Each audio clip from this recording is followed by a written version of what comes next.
Hey guys, welcome back to my channel. Today I'm going to show you how you can create navigation menu in WordPress.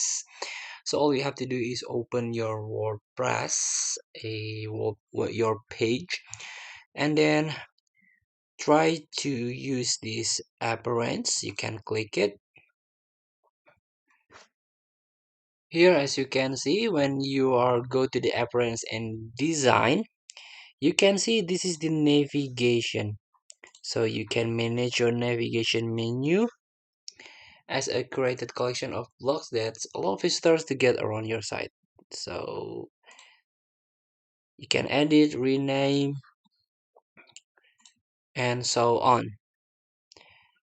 So please feel to try to customize the appearance of your website using this block editor.